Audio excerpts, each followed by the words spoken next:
अस्सलामुअलैकुम everyone. So I am very glad to share कि हमारा रिज़ल्ट आ गया है और बहुत ही शानदार किस्म का आया है। I got 3.9 GPA out of 4।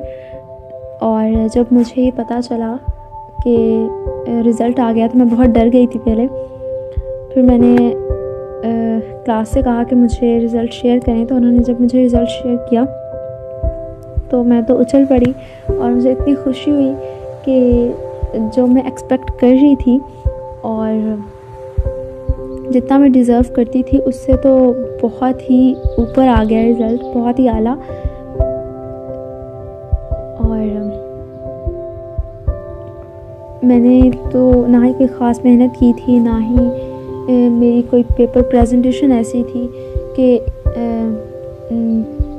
4 में से 3.9 GPA आ जाती।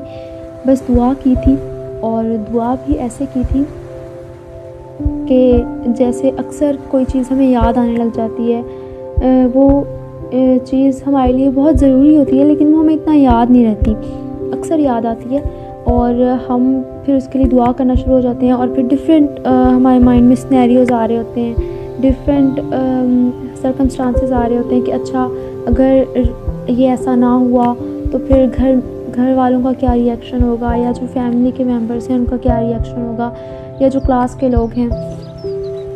तो जब भी मेरे माइंड में रिज़ल्ट आता था कि अच्छा रिज़ल्ट आने वाला है, तो और फिर उस जो मैंने पेपर्स दिए थे वहाँ पे जो मुझे अपनी मेहनत नज़र आती थी या जो प्रेजेंटेशन मुझे अपनी नज़र आती थी वो ऐसी नहीं थी कि मैं अपना एक अच्छा रिज़ल्ट एक्सपेक्ट कर सकती।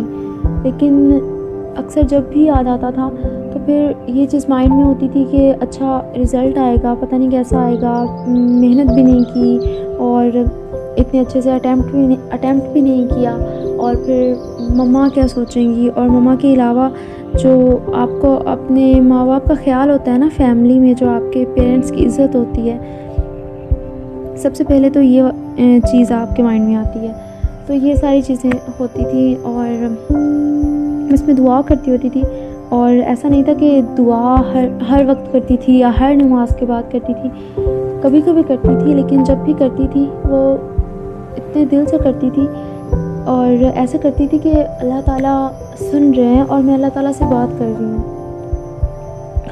Y I am sharing this to all of you, क्योंकि ये मेरा एक एक्सपीरियंस है। जब हम अक्सर दुआ करते हैं और दुआ करने के बाद हम में से बहुत से लोगों को ये पता ही नहीं होता कि हमने दुआ क्या की है, और हमने दुआ जब हम कर रहे थे तो हमने किस तरह के वर्ड्स अल्लाह ताला के साथ यूज़ किए हैं। मतलब हम इतने गायब दिमागी के साथ दुआ करते हैं कि हमें पता ही नहीं होता एक्चुअली कि हमने किस अंदाज में मांगा है या क्या मांगा है। अभी हम दुआ ख़त्म करते हैं अपनी तो हमें याद ही नहीं होता, अक्सर बातें भूल जाती हैं क्योंकि हम कॉन्शियस हो के नहीं मांगते। हम ये सोच के नहीं मांगते कि हम अल्लाह ताला से बात कर रहे हैं, अल्लाह ताला हमें सुन रहे हैं। हमारा ध्यान कहीं और होता है और हम मांग कुछ रहे होते हैं। तो इस तरह से दुआ कबूल नहीं होती, और अगर बिलफर्ज वो कबूल भी हो गई है तो एक जो आपने कॉन्शियस होकर दुआ मांगी है वो उस तरह से उसका रिज़ल्ट नहीं आएगा। और एक चीज़ और भी कि जब हम में से अक्सर लोग अपने इर्द गिर्द जब देखते हैं, वो किसी को रिलीजन में खुद से आगे जाता हुआ देख रहे होते हैं, या उनके माइंड में होता है कि ये बंदा मुझसे अच्छा है, इसकी रिलीजियस एक्टिविटीज़ अच्छी हैं, ये नमाज बाकायदगी से पढ़ता है, या ये मुझसे ज़्यादा बाअमल है।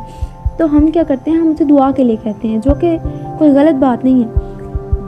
लेकिन हम में से बहुत से लोग उनकी दुआओं पे रिलाई करने लग जाते हैं। वो ये सोचने लग जाते हैं कि अच्छा वो बंदा है ना, वो मेरे लिए दुआ कर देगा, मैंने उसको दुआ के लिए कहा हुआ है, वो दुआ करेगा तो अब सब सेट हो जाएगा, मुझे दुआ करने की ज़रूरत नहीं है इतनी। या वो ये सोचने, या हमें से अक्सर लोग ये सोचने लग जाते हैं कि इस इंसान को मैंने दुआ के लिए कहा है या कह दूँगा तो ये मेरे लिए दुआ कर देगा, मेरी कौन सा इतनी कबूल होती है, या मेरी कौन सा इतनी कबूल होनी है, या मैं कौन सा अल्लाह ताला के सामने इतना मुकाम रखता हूँ कि वो कबूल हो। तो ये जो इतना मुकाम रखता है ये दूसरा बंदा, ये कर देगा तो वो रद्द नहीं होगी, वो ज़रूर कबूल होगी। आई वुड लाइक टू से कि ऐसी गलती कभी भी ना करें, कभी भी नहीं। आपको नहीं पता कि वो इंसान आपके लिए दुआ करेगा या नहीं करेगा। पहली बात, चाहे वो आपके दोस्त हों, चाहे वो आपके कोई कितना ही क्लोज हो,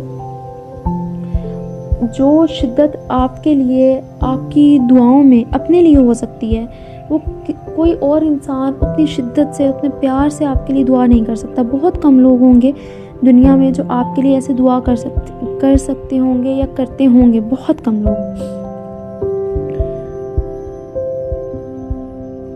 सबसे पहले मैं ये कहना चाहूँगी कि खुद अपनी प्रॉब्लम को लेके अल्लाह ताला के पास जाएं, इस बात का यकीन रखते हुए कि अल्लाह ताला मेरी दुआ सुनेंगे और वो मेरे वर्ड्स को मुझे इम्पोर्टेंस देंगे। कभी भी दुआ के मामले में किसी और इंसान पे रिलाय ना करें। मैं ये नहीं कह रही कि लोगों को या दोस्तों को या अपने बड़ों को दुआ के लिए ना कहें, उन्हें ज़रूर कहें कि मेरे लिए दुआओं में याद रखना या दुआ करना ज़रूर कहें, लेकिन ये सोच के अपनी दुआओं को कम ना करें, ये सोच के अपनी दुआ करना ना छोड़ें कि इस बंदे को दुआ के लिए कहा है और ये दुआ कर देगा और मेरा काम बन जाएगा। ये बहुत कह लो कि एक ब्लंडर है जो हम अपनी ज़िंदगियों में करते हैं। So this was my experiences. 2 चीज़ें थी जो मैंने एक्सपीरियंस की और मुझे लगा कि मुझे आप लोगों के साथ शेयर करनी चाहिए। एक कॉन्शियस हो के दुआ मांगना, कि हम ये सोचें कि हम अल्लाह से बात कर रहे हैं, वो हमारी बात सुन रहा है। जब हम फुल कॉन्शियस हो के दुआ मांगते हैं तो वो जल्दी कबूल होती है। जब हम गायब दिमागी के साथ दुआ मांगेंगे तो वो कैसे कबूल हो सकती है, वो कैसे हमें उसके 100% रिज़ल्ट्स मिल सकते हैं। और दूसरी बात ये कि अपने लिए खुद दुआ करना, सबसे पहले अपनी इस प्रॉब्लम को अल्लाह ताला के पास खुद लेके जाना और ये सोच के दुआ करना ना छोड़ना और ना ही कम करना कि मैंने किसी को दुआ के लिए कहा है और वो दुआ करेगा तो मेरा काम बन जाएगा।